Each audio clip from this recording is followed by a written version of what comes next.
ذہن میں ایک سوال پیدا ہوتا ہے کہ اتنی پرہیزگاری انسان کرے اور گناہوں سے بچے تو ملے گا کیا؟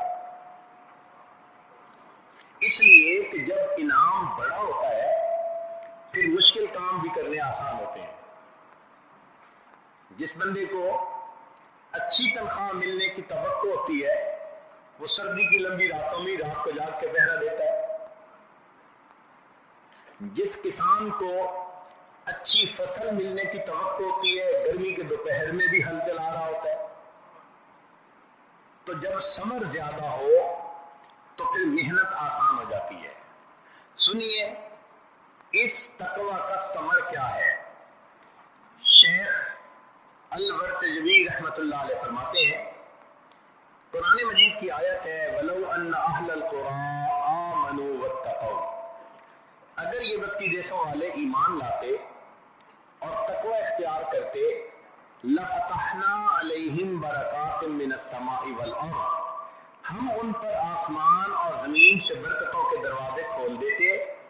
وہ اس کی تفسیر میں لکھتے ہیں اس کا معنی یہ ہے لو انہم صدقوا وعدی, اگر وہ میرے وعدے کو سچ کر دکھاتے واتقوا مخالفتی, اور میری مخالفت سے بچ جاتے لنورت قلوبہم بمشاہدتی, میں ان کے دلوں کو اپنے مشاہدے کے نور سے منور کروا دیتا. دلوں کو وہ آنکھ دے دیتا, وہ بصیرت دے دیتا کہ وہ میرے انوارات کا مشاہدہ کر پاتے. تو سوچئے اس تقوی پر اللہ رب العزت کی طرف سے کتنی بڑی نعمت ملتی ہے. ایسا بندہ اللہ تعالیٰ کو پسند, پھر اللہ تعالیٰ اس کے قریب والوں کو بھی محروم نہیں رہنے دیتے. بارش برستی ہے تو اس کا اثر ان کمروں میں بھی پہنچ جاتا ہے جہاں ڈائریکٹ پانی کے قطرے نہیں جاتے. اسی طرح جب اس بندے پر اللہ کی رحمت برستی ہے تو اس کے اہل خانہ, اس کی اولاد, وہ بھی محروم نہیں رہتے. چنانچہ حدیث مبارکہ سن لیجیے ان اللہ یحفظ الرجل الصالح فی اہلہ وولدہ, اللہ تعالیٰ نیک بندے کی اولاد اور اہل خانہ کے ایمان کی بھی حفاظت فرماتے ہیں. وہ نیک تو اللہ کی حفاظت میں آ ہی جاتا ہے, اس کی برکت دیکھیے, اس کے اہل خانہ اور اس کی اولاد ان کے بھی ایمان کی حفاظت. اور ایک قدم اور آگے بڑھ کر بات کی حدیث مبارکہ دوسری ان اللہ یحفظ بالرجل الصالح ولدہ وولد ولدہ, اللہ تعالیٰ نیک بندے کی اولاد کی بھی حفاظت کرتا ہے اور ان کی بھی اولاد کی حفاظت فرماتا ہے. مفسرین نے لکھا 7 پشت تک, بعض نے 21 پشت تک رکھا کہ ان کا نور اور ان کا فیض جاری و ساری رہتا ہے. اس کے دلیل کے طور پر سورہ کہف کا واقعہ, سیدنا خضر علیہ السلام موسیٰ علیہ السلام نے ایک دیوار کو بنایا تو موسیٰ علیہ السلام نے فرمایا کہ بھئی ان لوگوں نے تو ہماری مہمان نوازی نہ کی, کھانے کو روٹی نہ دی, اور آپ نے ان کی دیوار بنا دی. تو انہوں نے آگے سے جواب میں فرمایا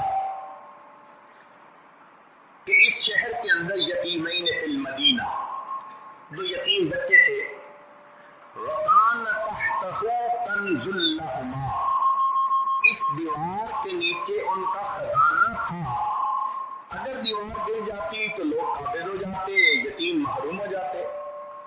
تو اللہ رب العزت نے اس کا ارادہ کیا کہ وہ اس دیوار کو بنوا دیں, اس لیے وَقَانَ تَحْتَهُ كَنْزٌ لَهُمَا وَقَانَ أَبُوهُمَا صَالِحًا, ان کے والد نیک تھے. مفسرین نے لکھا کہ ان کے جو امیڈیٹ والد تھے وہ ایسے درجے کے نہیں تھے, ان کی 7ویں پشت کے وہ بزرگ تھے جو نیک تھے, اور ان کی نیکی پر 7ویں پشت کے مال کی اگر اللہ حفاظت فرماتے ہیں تو ان کے ایمان کی کیسے حفاظت فرماتے ہیں.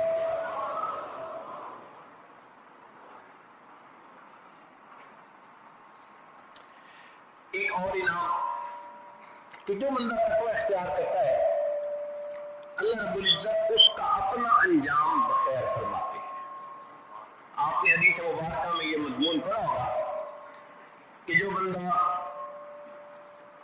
پابندی کے ساتھ مسواک کی سنت پر عمل کرے تو موت کے وقت ملک الموت آتے ہیں، بھگا دیتے ہیں اور اس بندے کو یاد دہانی کروا دیتے ہیں کہ میں روح قبض کرنے کے لیے آیا ہوں.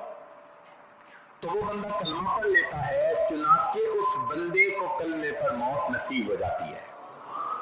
اب حدیث مبارکہ سنیے، اذا اراد اللہ بعبد خیرا استعملہ، جب اللہ تعالیٰ کسی بندے کے ساتھ خیر کا ارادہ کرتے ہیں تو اس کو توفیق دے دیتے ہیں. فقیر صحابہ نے عرض کیا کیف یستعملہ یا رسول اللہ، اے اللہ کے حبیب صلی اللہ علیہ وسلم کیسے اس بندے کو توفیق دیتے ہیں؟ تو نبی علیہ السلام نے فرمایا کہ اس کے استعمال کا طریقہ سنیے، یوفقہ لعمل صالح قبل الموت، کہ جب بندے کا موت کا وقت قریب ہوتا ہے اللہ اس کو نیک عمل کی توفیق دے دیتے ہیں. موت نیکی پہ آتی ہے. سبحان اللہ، یہ اللہ رب العزت کا انعام ہوتا ہے اس بندے کے اوپر. چنانچہ کتنے لوگوں کو دیکھا کہ اللہ رب العزت کی رحمت متوجہ ہوتی ہے. ہمارے اپنے شہر کا ایک واقعہ ہے، ایک صاحب جن کی زندگی بالکل دنیا داری کی تھی، اللہ کی شان کہ ان کی والدہ کی وفات ہوئی اور ان کی والدہ کی اس وفات پر اس عاجز نے کچھ ماں کی محبت اور اللہ تعالیٰ کی محبت سے متعلق کچھ بات کہی. اللہ تعالیٰ دلوں کو نرم کرنے والے ہیں. بعد میں وہ صاحب آئے اور کہنے لگے جی کہ آج میں نے زندگی بدلنے کی نیت کر لی، میں حافظ قرآن بھی بنوں گا، میں چہرے پہ سنت بھی سجاؤں گا اور میں تہجد نماز کی پابندی کروں گا. ظاہر میں اس کے یہ الفاظ سمجھ میں نہیں آ رہے تھے کہ یہ اربوں پتی بندہ یہ ساری باتیں جو کر رہا ہے اس پر عمل کیسے کر سکے گا. تاہم اللہ کی ذات سے نیک امید رکھنی چاہیے. ہم نے خوشی کا اظہار کر کے دعا کر دی. اس شخص نے اسی وقت چہرے پر سنت سجانے کی نیت کر لی. پھر اس نے 5 وقت نماز کی پابندی کی، حتیٰ کہ اس کو جماعت کا شوق ہوا تو اس نے ایک عالم کو اپنے سفر کے قافلے میں رکھا کہ جی میں جہاں بھی ہوں آپ مجھے نماز پڑھایا کریں گے اور نماز کے مسئلے سکھایا کریں گے. اب 1-2 مہینے کی بات ہے، عصر کا وقت ہے، وضو کر کے وہ اللہ کا بندہ مصلی پہ آیا تو اس نے کہا جی اچھا میں اقامت کہوں. امام صاحب نے کہا کہو. جب اقامت کہنے لگا تو جب اس نے پڑھا اشہد ان محمد رسول اللہ، ہارٹ اٹیک ہوا، آدھے منٹ کے اندر اس کی وفات ہو گئی. اس کو کہتے ہیں استعمال، کہ جب اللہ رب العزت کی رحمت کی نظر ہو جاتی ہے تو پھر آخری وقت کے اس کے عملوں کو سنوار دیا جاتا ہے، نیک عمل کی توفیق مل جاتی ہے. ہمارے قریبی مہربان تھے، ان کی زندگی کا ایک شوق تھا ہر سال حج کروں اور ہر سال عمرہ کروں. وہ عمرہ رمضان مبارک میں کرتے تو آخری عشرے میں مسجد نبوی میں اعتکاف کرتے تھے.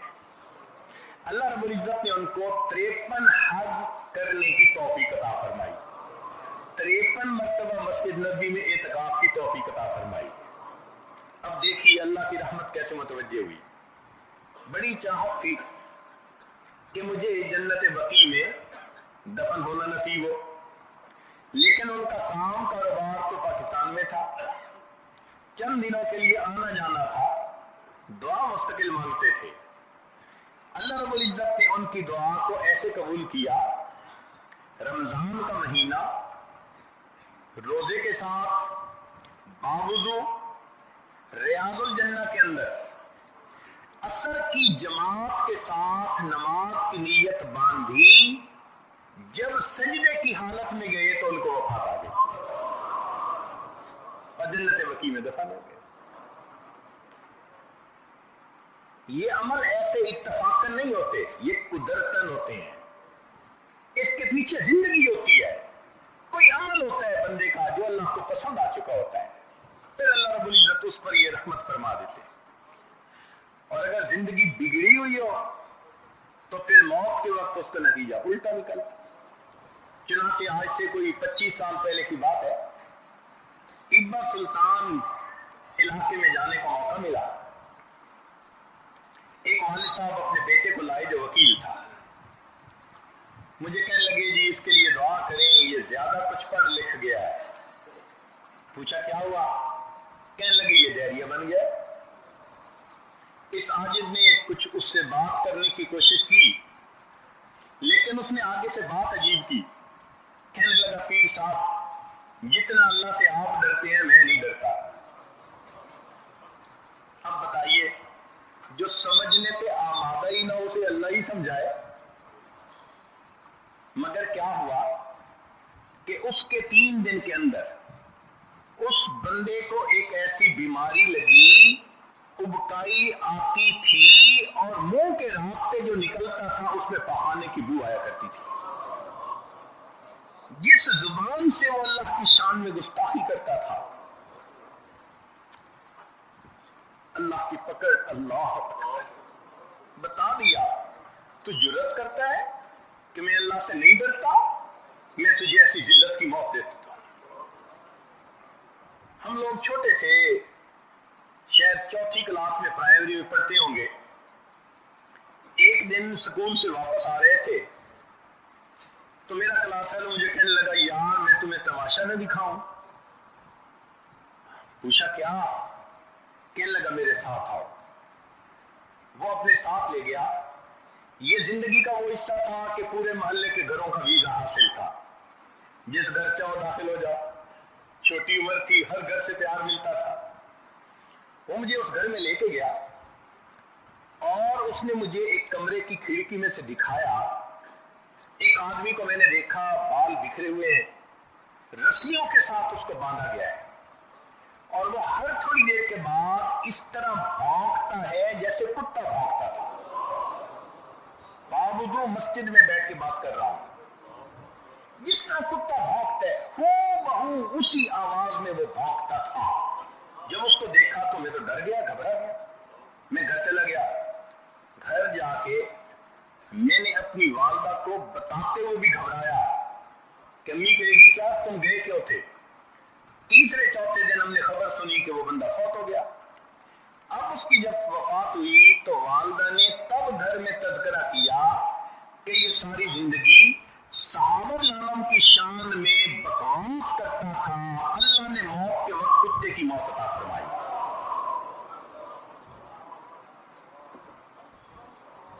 تو نیکی کے عمل کریں گے تو موت کے وقت اللہ کی طرف سے انعامات ہوں گے، اور بدکاریاں کریں گے تو موت کے وقت پھر اللہ کی طرف سے انسان کے اوپر عذاب